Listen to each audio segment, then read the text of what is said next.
پیدائش چھٹا باب۔ جب روئے زمین پر آدمی بہت بڑھنے لگے اور ان کے بیٹیاں پیدا ہوئیں،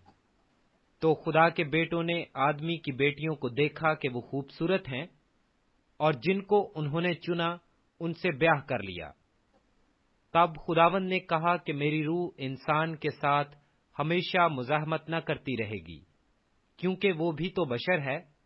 تو بھی اس کی عمر 120 برس کی ہوگی۔ ان دنوں میں زمین پر جبار تھے، اور بعد میں جب خدا کے بیٹے انسان کی بیٹیوں کے پاس گئے تو ان کے لیے ان سے اولاد ہوئی۔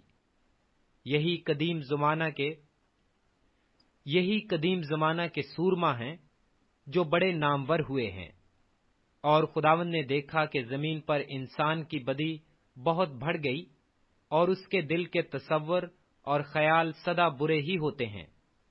تب خدا زمین پر انسان کو پیدا کرنے سے ملول ہوا اور دل میں غم کیا، اور خداوند نے کہا کہ میں انسان کو جسے میں نے پیدا کیا روئے زمین پر سے مٹا ڈالوں گا، انسان سے لے کر حیوان اور رینگنے والے جاندار اور ہوا کے پرندوں تک، کیونکہ میں ان کے بنانے سے ملول ہوں۔ مگر نوح خداوند کی نظر میں مقبول ہوا۔ نوح کا نسب نامہ یہ ہے: نوح مرد راست باز اور اپنے زمانہ کے لوگوں میں بے عیب تھا، اور نوح خدا کے ساتھ ساتھ چلتا رہا، اور اس سے 3 بیٹے سم، حام اور یافت پیدا ہوئے۔ پر زمین خدا کے آگے ناراض ہو گئی تھی، اور وہ ظلم سے بھر گئی تھی، اور خدا نے زمین پر نظر کی اور دیکھا کہ وہ ناراض ہو گئی ہے، کیونکہ ہر بشر نے زمین پر اپنا طریقہ بگاڑ لیا تھا۔ اور خدا نے نوح سے کہا کہ تمام بشر کا خاتمہ میرے سامنے آ پہنچا ہے، کیونکہ ان کے سبب سے زمین ظلم سے بھر گئی، سو دیکھ میں زمین سمیت ان کو ہلاک کروں گا۔ تو گوپھر کی لکڑی کی ایک کشتی اپنے لیے بنا، اس کشتی میں کوٹھڑیاں تیار کرنا، اور اس کے اندر اور باہر رال لگانا، اور ایسا کرنا کہ کشتی کی لمبائی 300 ہاتھ، اس کی چوڑائی 50 ہاتھ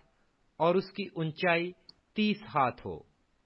اور اس کشتی میں ایک روشن دان بنانا،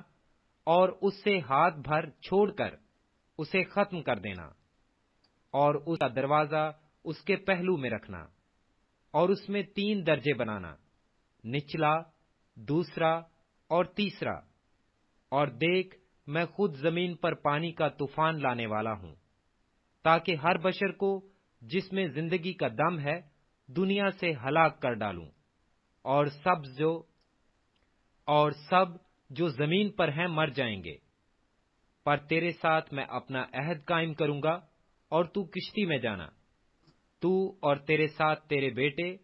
اور تیری بیوی اور تیرے بیٹوں کی بیویاں، اور جانوروں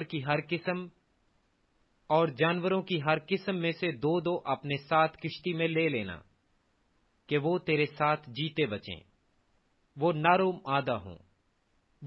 مادہ ہوں، اور پرندوں کی ہر قسم میں سے اور چرندوں کی ہر قسم میں سے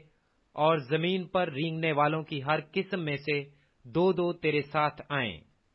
تاکہ وہ جیتے بچیں۔ اور تو ہر طرح کی کھانے کی چیزیں ساتھ لے کر اپنے پاس جمع کر لینا، کیونکہ یہی تیرے اور ان کے کھانے کو ہوگا۔ اور نوح نے یوں ہی کیا، جیسا خدا نے اسے حکم دیا تھا ویسا ہی عمل کیا۔